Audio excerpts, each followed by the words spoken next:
Hello, a very good afternoon to all my dear students and welcome to online benches. नमस्कार, जय हिंद और सभी बच्चों का बहुत बहुत स्वागत है आज के इस इम्पोर्टेंट सेशन में जहां पे हम लोग डिस्कस करने जा रहे हैं top 25 questions based for IB. चलिए अब शुरुआत करते हैं हम लोग आज के सेशन को। तो जो बच्चे हमारे नए सब्सक्राइबर के रूप में जुड़ रहे हैं हमारे चैनल में, वो लोग प्लीज़ हमारे ऑनलाइन बेंचेस के मोबाइल ऐप को डाउनलोड कीजिए और साथ ही साथ आप हमारे ऑनलाइन बेंचेस के टेलीग्राम चैनल से भी जुड़िए ज़रूर, ठीक है ना, ताकि जो भी कंटेंट हम यूट्यूब पे आपके लिए लेकर के आ रहे हैं उस कंटेंट को आप यहाँ से पीडीएफ फॉर्म्स में क्या कर सको, डाउनलोड कर सको। ठीक है बच्चों, चलिए अब आज का सबसे पहला प्रश्न ये है कि who renounced his knighthood against the Jallianwala Bagh atrocity. Jallianwala Bagh नरसंहार के खिलाफ किसने अपना नाइटहुड त्याग दिया था? पहला ऑप्शन है आपका सैयद अहमद खान, दूसरा ऑप्शन है एस सुब्रमण्यम अय्यर, तीसरा ऑप्शन है महात्मा गांधी और चौथा विकल्प है आपका रविंद्रनाथ टैगोर। ये पूछा गया है कि जो जलियांवाला बाग नरसंहार हुआ 13 अप्रैल 1919 को, जिसको पंजाब रॉन्ग कहा गया, जिसको हिमालयन ब्लंडर कहा गया महात्मा गांधी के द्वारा, जो कि रॉलेट सत्याग्रह के लिए किया गया था, तो उसके खिलाफ ये जो जलियांवाला बाग हुआ जिसमें निशंस लोगों की हत्या की गई थी जनरल डायर के फरमान पे, उसके खिलाफ जाते हुए जो आपको ध्यान रखना है कि जो नाइटहुड है, अगर ये पूछा जाए कि ये उपाधि किसने त्यागा था, तो आप क्या बताओगे? रविंद्रनाथ टैगोर ने। और महात्मा गांधी ने यहाँ पे आपको ध्यान रखना है जो केसरे हिंद है, इसकी उपाधि जो थी वो क्या की थी? रिनाउंस कर दी थी। इसको आप लोगों को ध्यान रखना है। और ये घटना जो है नरसंहार वो 13 अप्रैल 1919 को हुआ, ठीक है ना, जनरल डायर के कहने पे। अगला सवाल ये है कि who was the then governor general of British India when sati pratha became illegal and punishable. उस समय ब्रिटिश भारत का तत्कालीन गवर्नर जनरल कौन था जब सती प्रथा अवैध और दंडनीय घोषित की गई? ये एक बहुत बड़ा रिफॉर्म था अपने आप में। तो Lord Cornwallis, Lord Wellesley, Lord William Bentinck या फिर वॉरेन हेस्टिंग। ये पूछा गया है कि उस वक्त भारत का ब्रिटिश इंडिया गवर्नर जनरल कौन था जब सती प्रथा को इलीगल और पनिशेबल बनाया गया। मैं बता दूं आपको, राजा राम मोहन रॉय, जिनकी आत्मीय सभा थी, जिनका ब्रह्मो समाज था, उन्हीं के प्रयासों से, ठीक है ना, ये जो सती प्रथा है उसका अंत हो पाया, इस कुरीति का, इस सोशल एविल का। और इसमें सबसे बड़ी भूमिका निभाई थी किसने? लॉर्ड विलियम बेंटिंक ने। लॉर्ड विलियम बेंटिंक ने। इसको ध्यान रखना है आपको। अगला सवाल ये है कि how many hymns are there in the Rigveda. Rigveda में कुल कितने सूक्त हैं? कितने सूक्त हैं ऋग्वेद में? 1035, 1008, 1016 या 1028? आपको बता दूं मैं कि ये जो 4 वेद हैं, ऋग्वेद, सामवेद या यजुर्वेद और अथर्ववेद, ये कहा जाता है कि ये श्रुति है। श्रुति का मतलब क्या है? ओरल ट्रांसफॉर्मेशन है, जो जनरेशन टू जनरेशन इन ऋषि मुनियों के द्वारा मौखिक रूप से जनरेशन तक आया, ठीक है ना। और जो ऋग्वेद है जिसमें कि सभी देवी देवताओं, रिचुअल्स और सेक्रीफाइसेस की बात की गई, यजुर्वेद में यज्ञ और हवन की बात की गई है, और ऋग्वेद में कितने हैं टोटल बताओगे? 1028 सूक्त हैं। ये ध्यान रखना है आपको। Who was the chairman of second backward classes commission, ठीक है ना, दूसरे पिछड़ा वर्ग आयोग के अध्यक्ष कौन थे? Is it A Jyotiba Phule, is it B Bhimrao Ambedkar, is it C BP Mandal या फिर is it D Babu Jagjivan Ram? कौन अध्यक्ष था, ठीक है ना, दूसरे पिछड़ा वर्ग आयोग का? Second, the chairman of the second backward classes commission. Second backward class commission के अध्यक्ष इनमें से कौन थे? ये सवाल आपसे पूछा गया है, ठीक है ना। ये बताओ आप लोग, ज्योतिबा फुले, भीमराव अंबेडकर, बीपी मंडल या बाबू जगजीवन राम? ये बताइए। देखो इसका आंसर होगा बच्चों क्या? बीपी मंडल आयोग। इसको ध्यान रखिएगा। ये जो थे चेयरमैन थे सेकेंड बैकवर्ड क्लासेस के। और आपको ध्यान रखना है 1953 में काका साहब कालेलकर कमीशन आया, जिसको आर्टिकल 340 के अकॉर्डिंग बनाया गया था। ये पहला बैकवर्ड क्लास कमीशन था। और जो मंडल कमीशन थी वो 1979 में आई जनता पार्टी गवर्नमेंट के द्वारा, जिसका ऑब्जेक्टिव था कि आइडेंटिफाई सोशली और educationally backward classes of India. जो भारत में सामाजिक और शैक्षणिक रूप से पिछड़े थे उनको आइडेंटिफाई करना। और ये जो मंडल कमीशन की रिपोर्ट है, इसे एक्सेप्ट किया गया था नेशनल फ्रंट गवर्नमेंट, जिसकी अगुवाई की थी वीपी सिंह ने। और इसी में डिसाइड किया गया कि 27% जो रिजर्वेशन है वो ओबीसी को दिया जाएगा, ठीक है ना। और ये जो इम्प्लीमेंटेशन था इसको चैलेंज किया गया था और सुप्रीम कोर्ट ने इसकी वैलिडिटी को इंदिरा साहनी केस में क्या कर दिया, एक्सेप्ट किया था। Under which article can the parliament amend the constitution, किस अनुच्छेद के अंतर्गत संसद संविधान में संशोधन कर सकती है। यानी कि जो प्रोसीजर ऑफ अमेंडमेंट है वो इंडियन कॉन्स्टिट्यूशन के किस आर्टिकल में मेंशन किया गया है। जो संशोधन है, जो कॉन्स्टिट्यूशनल अमेंडमेंट्स है, वो किस आर्टिकल में मेंशन किया गया है। आर्टिकल 374, आर्टिकल 368, आर्टिकल 74 या फिर आर्टिकल 269। ये यहाँ पे क्वेश्चन रखा गया है। आपको बताना है कि जो किस अनुच्छेद के अंतर्गत संसद संविधान में संशोधन कर सकती है, ये सवाल है। तो आपको ध्यान रखना, अगर हम अमेंडमेंट की बात करें तो ये जो सारा अमेंडमेंट प्रोसीजर है ये किस आर्टिकल में है, तो आर्टिकल 368 यानी कि अनुच्छेद 368 में। इसको ध्यान रखना है। जो आर्टिकल 368 है हमारे पार्ट 20 में है इंडियन कॉन्स्टिट्यूशन के, और इसमें पावर दिया गया है पार्लियामेंट को कि वो कि किस तरीके से संविधान के भाग को, अनुसूचियों को या आर्टिकल को क्या कर सकती है, अमेंड कर सकती है, उसमें चेंजेस कर सकती है।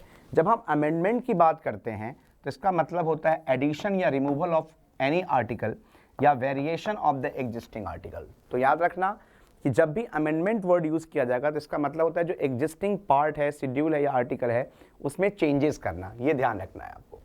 अगला सवाल ये है, which among the following is the place of Confluence of Alaknanda and Mandakini. निम्नलिखित में से कौन सा स्थान अलकनंदा और मंदाकिनी का संगम स्थल है। ये बताया, पूछा गया है आपसे कि इनमें से कहाँ पर अलकनंदा और मंदाकिनी का संगम होता है। विष्णु प्रयाग, रुद्रप्रयाग, देवप्रयाग या फिर नंद प्रयाग। आपको याद रखना है कि 5 महत्वपूर्ण प्रयाग हैं। विनाका, रुद्रदेव, ये ध्यान रखिएगा, विनाका, रुद्रदेव, यानी कि सबसे ऊपर आपको विष्णु प्रयाग मिलेगा, फिर आपको नंद प्रयाग, फिर कर्ण प्रयाग, फिर रुद्र प्रयाग, फिर देव प्रयाग। विष्णु प्रयाग में आकर के धौली गंगा, नंद में नंदीकनी, कर्ण में पिंडरी और पिंडाकी, रुद्र में आपको ध्यान रखना है आकर के मिलती है कौन सी नदी, तो आप क्या बताओगे, मंदाकिनी, और देव प्रयाग में अलकनंदा और भागीरथी। तो यहाँ पे पूछा गया है कि वो कौन सा प्रयाग है जहाँ पे अलकनंदा और मंदाकिनी का संगम हो रहा है, तो आप क्या बताओगे, it's the B option, that is the Rudraprayag. ठीक है ना, इसको आप लोगों को ध्यान रखना है, रुद्रप्रयाग। विच of the following is not a research centre of India in Antarctica. निम्नलिखित में से कौन सा एंटार्क्टिका में भारत का अनुसंधान केंद्र नहीं है। ये 4 नाम दिए गए हैं। आपसे पूछा गया है कि इसमें से कौन सा अनुसंधान केंद्र नहीं है, रिसर्च सेंटर नहीं है भारत का एंटार्क्टिका में। दक्षिण गंगोत्री, मैत्री, इंदिरा या भारती। ये क्वेश्चन पूछा गया है। आप लोग फटाफट इसका आंसर बताओ। हम लोग अभी क्वेश्चन नंबर 7 पर है बच्चों, और जिन बच्चों को ये सेशन अच्छा लग रहा है बेटा, प्लीज़ आप लोग इस सेशन को शेयर भी करते रहिए और आप इसको लाइक भी करते रहिए, ठीक है ना। आप जितना शेयर करेंगे उतना ये लोगों तक पहुंचेगा। तो आपको ध्यान रखना है, इंदिरा जो है ये कोई रिसर्च स्टेशन नहीं है। Indira is not a research station centre of India in Antarctica, ठीक है ना। इंडिया के 3 रिसर्च सेंटर्स हैं अंटार्कटिका में, दक्षिण गंगोत्री है, मैत्री है, और तीसरे का नाम क्या है, भारती है, ठीक है ना। और दक्षिण गंगोत्री जो है ये पहला इंडियन रिसर्च सेंटर था जिसे अंटार्कटिका में 83-84 में स्टैब्लिश किया गया। यानी कि अगर पूछा जाए कि अंटार्कटिका में भारत का पहला अनुसंधान केंद्र किस नाम से खोला गया था, अब बताओ कि दक्षिण गंगोत्री के नाम से। In the sequence of planets in the solar system, सौर मंडल में ग्रहों के क्रम में which planet comes in between Mars and Saturn, मंगल और शनि के बीच कौन सा ग्रह आएगा, ये पूछा गया आपसे। मरकरी, वीनस, जुपिटर, यूरेनस, बुध, शुक्र, बृहस्पति या अरुण। अगर हम सोलर सिस्टम में प्लैनेट्स के सीक्वेंस को देखें तो ये पूछा गया है कि कौन सा प्लैनेट आएगा मार्स और सैटर्न के बीच में, ये पूछा गया है। तो देखो, सबसे पहले यहाँ पे अगर सन है तो आपको यहाँ पे याद रखना है, यहाँ मरकरी है, फिर हमारी वीनस है, फिर हमारा अर्थ है, फिर हमारा मार्स है, फिर हमारा जुपिटर है, फिर सैटर्न है, फिर यूरेनस है और फिर नेपच्यून है। पूछा किसके गया है, मार्स और सैटर्न के बीच में। तो मार्स और सैटर्न के बीच में क्या हो जाएगा? जुपिटर। तो आंसर क्या हो जाएगी यहाँ पे? सी, यानी कि Brihaspati. The blood vessels that carry blood from the heart to the various parts of the body are called. अब देखो दो चीजें हैं, हृदय से रक्त को शरीर के विभिन्न भागों में ले जाने वाली रक्त वाहिकाओं को क्या कहा जाता है? यानी कि वो ब्लड वेसल जो ब्लड को हार्ट से अवे फ्रॉम द हार्ट लेके जा रही है to the different parts of the body, उसको क्या कहोगे? आर्टरीज, धमनियां, वेन्स, सिराएं, सेप्टम, या फिर केशिकाएं यानी कि कैपिलरीज। इसमें क्या कहा? वो कौन सा ब्लड वेसल्स हैं जो ब्लड को कैरी करेगा away from the heart to the various parts of the body? तो आप हमेशा ध्यान रखो, वो ब्लड वेसल्स जो ब्लड को टुवर्ड्स द हार्ट ले जाती है वो वेन्स होती है, और जो अवे फ्रॉम द हार्ट ले जाएगी वो क्या है? आर्टरीज होगी। आर्टरीज हमेशा ध्यान रखना अवे फ्रॉम हार्ट, ये हमेशा हार्ट से दूर ले, और वेन्स जो है ये हमेशा याद रखना टुवर्ड्स द हार्ट, ये हार्ट की तरफ लेकर जाएगी। ये कैरी करती है डीऑक्सीजनेटेड अशुद्ध रक्त को, और ये जो आर्टरीज है ये कैरी करेगी ऑक्सीजनेटेड शुद्ध रक्त को, ये शुद्ध को और ये अशुद्ध को, ये ध्यान रखना। Which part of the human body gets affected by the illness called osteoporosis? मानव शरीर का कौन सा अंग ऑस्टियोपोरोसिस नामक बीमारी से प्रभावित होता है? ए इज बोन्स, हड्डियां, बी इज लंग्स, फेफड़े, सी इज ब्रेन, मस्तिष्क, एंड डी इज किडनी। पूछा गया है कि कौन सा अंग जो है वो अफेक्टेड होगा अगर कोई व्यक्ति पीड़ित है या ग्रसित है किस चीज से? तो आपसे पूछा गया है ऑस्टियोपोरोसिस से। तो what will be the exact answer for this? आपको ध्यान रखना है। अब देखो इसका आंसर हो जाएगा बोन्स। तो जो वीकनिंग ऑफ बोन्स होती है वो क्या है? ऑस्टियोपोरोसिस। और ये जो ऑस्टियोपोरोसिस है ये बेसिकली सबसे अधिक किसको प्रभावित करेगा? तो आप बताओगे फीमेल को, यानी कि महिलाओं को। और वहीं पे जो ऑस्टियोमेलेशिया है ये किसको करती है सबसे ज्यादा? तो आप बताओगे मेल को। और जो बच्चों को जो प्रभावित करती है उसको हम लोग क्या बोलते हैं? रिकेट्स। ये किसको करेगा? चाइल्ड को। ये ध्यान रखना है। What is the more common name for solid carbon dioxide? ठोस कार्बन डाइऑक्साइड का अधिक सामान्य नाम क्या है? The common name for solid carbon, dry ice, quicksilver, Epsom या पोटास? सबसे कॉमन नेम क्या रखा गया है सॉलिड कार्बन डाइऑक्साइड के लिए? ये बहुत कॉमन क्वेश्चन है आपका। मोर common name for solid carbon dioxide क्या होगा इसका आंसर? ये पूछा गया। तो आप क्या बताएंगे यहाँ पे? इसका आंसर हो जाएगा आपका ड्राई आइस, शुष्क बर्फ। Which of the following solvent is known as universal solvent? इसमें यूनिवर्सल निम्नलिखित में से किस विलायक को सार्वभौमिक विलायक के रूप में जाना जाता है? केरोसिन, अल्कोहल, एसीटोन या वाटर? यूनिवर्सल सॉल्वेंट इसमें से कौन होगा? अल्कोहल, केरोसिन, एसीटोन या फिर वाटर? यूनिवर्सल सॉल्वेंट क्या होगा ये पूछा गया आपसे। फटाफट आंसर करो आप लोग। देखो यूनिवर्सल सॉल्वेंट तो केवल एक ही चीज है बच्चों, और वो यूनिवर्सल सॉल्वेंट क्या है आपका? तो आप बताएंगे इट्स द वाटर, जल, पानी। अच्छा एक चीज ध्यान रखो आप लोग कि हम लोगों ने भी आपके लिए एंकर एसएससी 2020-21 का 120 दिन का मास्टर कोर्स लॉन्च किया है सभी एसएससी एग्जाम्स के लिए। ये कोर्स 21 दिसंबर 2020 को स्टार्ट की जा चुकी है। इसकी वैलिडिटी 1 ईयर है और कोर्स फी रखा गया है 2999। और ये वो हमारी टीम है, कासिफ सर, मैं Chandan Roshan, Amit Sisodia sir, Neha Joshi ma'am, Zubair Ehsani sir और रणधीर सर, जो इस कोर्स में आपको गाइड करेंगे। इसके अलावा हम लोग 28 दिसंबर से IBACIO 2020-21 टीयर 1 टीयर 2 के लिए एक कोर्स लेकर के आ रहे हैं। इसकी वैलिडिटी 1 ईयर है और इसका कोर्स फी रखा गया है 3499। ये जो कोर्स है 3499 के कोर्स फी के साथ ये किसके लिए है? IB और ACIO के लिए। इसके अलावा GA GS स्पेशल का हम लोगों ने कोर्स स्टार्ट किया है 22 दिसंबर को। इसकी वैलिडिटी भी 1 साल है और कोर्स फी है 999। ये उन बच्चों के लिए बेनिफिशियल कोर्स है जो SSC, CGL, CHSL, CAPF, CPO आदि की तैयारी कर रहे हैं। और इस पे 3 इंपॉर्टेंट फैकल्टीज आपको पढ़ाएंगे, कासिफ सर, मैं चंदन रोशन और साथ में जुबैर एहसानी सर, ठीक है ना।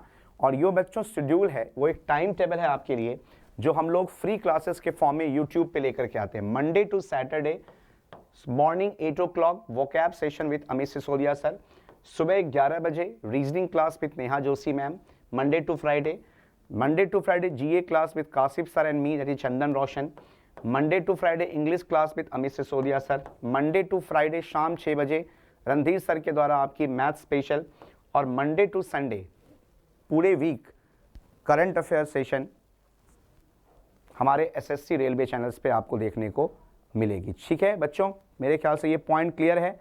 चलते हैं हम लोग नेक्स्ट इंपॉर्टेंट क्वेश्चन की तरफ। Let's proceed to the next question. आज का अगला सवाल ये है कि which of the following is not found inside the nucleus of an atom. इनमें से कौन सा परमाणु नाभिक के अंदर मौजूद नहीं होता। परमाणु नाभिक में क्या मौजूद नहीं होता? A proton, B neutron, C electron, या D option is none of the above. इनमें से क्या नहीं पाया जाता है न्यूक्लियस ऑफ एन एटम में? कौन सा परमाणु नाभिक के अंदर मौजूद नहीं होता? प्रोटॉन, न्यूट्रॉन, इलेक्ट्रॉन या नन ऑफ द अबव। तो आप क्या बताओगे यहाँ पे? इसका आंसर क्या होगा? न्यूक्लियस में क्या नहीं होगा? तो इलेक्ट्रॉन नहीं होगा। The book War and Peace is written by, ये पूछा गया है। पुस्तक वॉर एंड पीस किसके द्वारा लिखी गई है? A option is Leo Tolstoy, B option is Dalai Lama, C option is Maroof Raza, and D option is H G. Wells. आपको बताना है कि जो बुक है वॉर एंड पीस वो किसके द्वारा लिखा गया है? लियो टॉल्स्टॉय, दलाई लामा, मरूफ रजा या फिर एच.जी. वेल्स। किसके द्वारा लिखी गई है वॉर एंड पीस? क्या होगा इसका आंसर? तो आपको ध्यान रखना है जो बुक है वॉर एंड पीस ये है लियो टॉल्स्टॉय के द्वारा। Who has won the Nobel prize for peace in 2019? 2019 में शांति के लिए नोबेल पुरस्कार किसने जीता है? Peter Handke, Abiy Ahmed, then we have Kazuo Ishiguro या फिर रेनर वेस। ये बताना है आपको इनमें से किसे सम्मानित किया गया है 2019 के नोबेल शांति पुरस्कार से। नोबेल पीस फॉर 2019 किसे दिया गया है? तो आपको ध्यान रखना है जो पीटर हैंडके हैं इनको मिला है नोबेल का लिटरेचर, और ये जो एबी अहमद हैं जो इथोपियन प्राइम मिनिस्टर हैं और ये पहले प्राइम मिनिस्टर हैं पूरे वर्ल्ड में जिनको कि इस चीज़ से इस प्राइज से नवाजा गया है। ठीक है ना। एबी अहमद जो कि प्राइम मिनिस्टर हैं federal democratic of Republic Ethiopia, ठीक है ना, इन्हें 2019 का पीस प्राइज मिला गया है जिनके एफर्ट से 20 साल से चल रहा जो युद्ध है इथोपिया और एरिट्रिया के बीच में उसमें क्या है शांति आई है। The Sahitya Akademi awards are given for best writings in how many Indian languages. ये एक अच्छा क्वेश्चन है कि कितनी भारतीय भाषाओं में सर्वोत्तम लेखन के लिए साहित्य अकादमी पुरस्कार दिए जाते हैं। ठीक है ना। देखो वैसे तो कॉन्स्टिट्यूशन में 22 लैंग्वेजेस हैं, लेकिन फिर भी ये सवाल आपसे पूछा जा रहा है क्योंकि इसका आंसर बहुत डिफरेंट है कि कितनी भाषाओं में सर्वोत्तम लेखन के लिए साहित्य अकादमी पुरस्कार दिया जाता है। आपको पता है कि जो हमारा पार्ट 17 है, जो पार्ट 17 है और साथ में जो हमारी शेड्यूल अनुसूची 8वीं है, इसके द्वारा संविधान में 22 संवैधानिक भाषाएं हैं, लेकिन इसके बावजूद ये पूछा गया है कि ये लैंग्वेज कितने में दी जाती है। तो बताओ 24 टोटल लैंग्वेजेज हैं जिसमें ये अवार्ड दिया जाता है। ठीक है ना। इसको ध्यान रखना है 24 भारतीय भाषाओं में। ठीक है ना। और इस जो साहित्य अकादमी अवार्ड है इसकी शुरुआत 1954 से की गई थी। ठीक है ना। इसको ध्यान रखना है। Who is known as the founder of Golden Temple of Amritsar? Amritsar के जो स्वर्ण मंदिर है इसके संस्थापक कौन है? Who is known as the founder of the Golden Temple of Amritsar? Guru Ramdas, Guru Gobind Singh, Guru Nanak Dev या गुरु अर्जन देव? अमृतसर के स्वर्ण मंदिर के संस्थापक कौन है? गुरु रामदास, गुरु गोविंद सिंह, गुरु नानक देव या Guru Arjan Dev? Founder of the Golden Temple of Amritsar Ramdas, Guru Gobind Singh, Nanak Dev या अर्जन देव? ये बताओ आप लोग।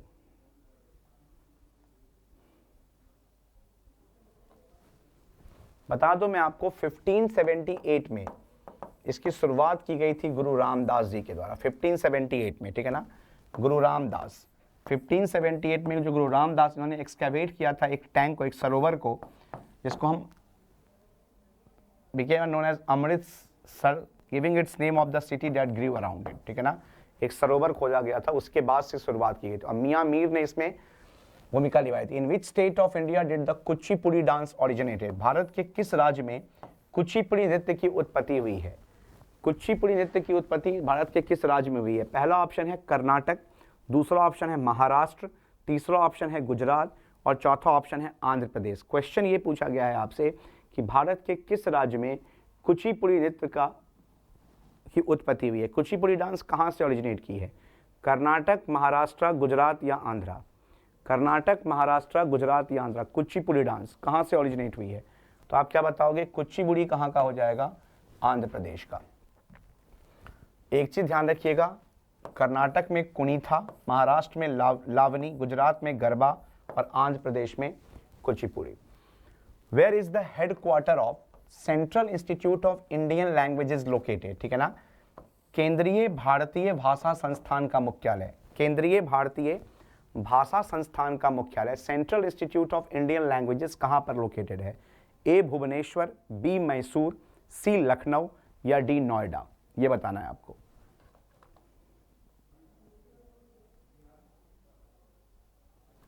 फटाफट बताओ आप लोग, आप क्या बताओगे? इसका आंसर क्या हो जाएगा? मैसूर। कहां पर है ये? मैसूर में। और इसको फाउंड किया गया था 17 जुलाई 1969 को और ये पार्ट है language bureau of the ministry of human resource development. जो HRD की लैंग्वेज ब्यूरो है, जो ह्यूमन रिसोर्स डेवलपमेंट मिनिस्ट्री की लैंग्वेज ब्यूरो है, उसी का पार्ट है CIIL, central Institute of Indian languages, जो कि एक इंडियन रिसर्च और टीचिंग इंस्टीट्यूट है। कहां पे? मैसूर में। Which one of the following is the joint army exercises between France and India? Joint army exercise between France and India, निम्नलिखित में से कौन सा फ्रांस और भारत के बीच संयुक्त सेना अभ्यास है? A is शक्ति, B is गरुड़ शक्ति, C is खंजर and D is संप्रति। Which of the following is the joint army exercises between France and India? France और भारत के बीच में संयुक्त सैन्य अभ्यास इनमें से कौन सा है?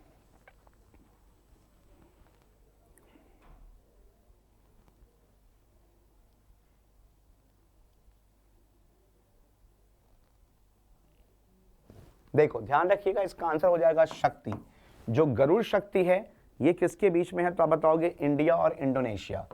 ये इंडिया के साथ इंडिया में किसके साथ? इंडिया और इंडोनेशिया के बीच में है। जो खंजर है, खंजर से यहाँ पे निकालोगे के से क्या आ जाएगा? तो बताओ किर्गिस्तान। ये याद है किसके बीच में? इंडिया और किर्गिस्तान के बीच में। और जो संप्रति है ये ध्यान रखिएगा, इंडिया और बांग्लादेश के बीच में, भारत और बांग्लादेश के बीच में। इंटरनेशनल गर्ल चाइल्ड डे, अंतरराष्ट्रीय बालिका दिवस कब मनाया जाता है? 11 अक्टूबर, 11 अक्टूबर, 16 अक्टूबर, 16 अक्टूबर, 28 जुलाई, 28 जुलाई या फिर 24 अक्टूबर? ये बताना है आपको। इंटरनेशनल गर्ल चाइल्ड डे कब ऑब्जर्व किया जाता है ये बताना है आपको। इंटरनेशनल गर्ल चाइल्ड डे ये आपको ध्यान रखनी है कि कब मनाई जाती है। फटाफट बताइए आप लोग। तो आप क्या बताओगे यहाँ पे? 11 अक्टूबर को। दूसरी इंपॉर्टेंट चीज, who among the following country introduce the GST first? निम्नलिखित में से किस देश ने सबसे पहली बार GST की शुरुआत की थी? Australia, France, Canada, Germany. Australia, France, Canada, Germany, किसके द्वारा GST की शुरुआत सबसे पहले की गई? तो अगर पूरे वर्ल्ड में GST की बात की जा रही है कि सबसे पहले कहाँ पे इसको इंप्लीमेंट किया, कहाँ शुरुआत की गई, तो इसका आंसर आप लोग क्या बताओगे? फ्रांस। फ्रांस से शुरुआत की गई थी। First Indian to win an individual Olympic medal, ठीक है ना, एक व्यक्तिगत ओलंपिक पदक जीतने वाले पहले भारतीय का नाम क्या था? First Indian to win an individual Olympic, first Indian to win an individual Olympic, एक व्यक्तिगत ओलंपिक पदक जीतने वाले प्रथम भारतीय का नाम क्या है? मिल्खा सिंह, PT ऊषा, लिएंडर पेस या KD जादव? ये पूछा गया है। तो आप इसका आंसर बताओगे, it's the D option, KD Jadhav. Which Indian institute has developed the first made in India test kit for COVID-19? किस भारतीय संस्थान ने COVID-19 के लिए पहली made in India test kit विकसित की है? ICMR, Homi Bhabha cancer hospital and research centre, Mylab discovery solutions private limited या फिर Punjab institute of medical sciences? किसके द्वारा सबसे पहला COVID-19 किट जो है वो डेवलप किया गया है? ठीक है ना, इसको ध्यान रखना है आपको। Mylab discovery solutions private limited. Who has been reappointed as the deputy governor of RBI in March 2020? मार्च 2020 में भारतीय रिजर्व बैंक के डेप्टी गवर्नर के रूप में किसे पुनर्नियुक्त किया गया है? रविंद्र जैन, रमेश भंडारी, संजय कांत शर्मा या BP Kanungo? Second time reappointment of which individual has taken place as the deputy governor of RBI? अगर रीअपॉइंटमेंट की बात की जाएगी तो आंसर क्या हो जाएगा? बीपी कानूनगो। क्या हो जाएगा? बीपी कानूनगो। बच्चों ध्यान रखना, हम लोग एंकर एसएससी 2020-21 एक 120 डे का मास्टर कोर्स लेकर के आ रहे हैं जो 21 दिसंबर से स्टार्ट हो चुकी है। वैलिडिटी 1 ईयर है और कोर्स फी कितनी है इसकी? 2999। और ये वो हमारी टीम है जो इस कोर्स में आपको गाइड करेंगी।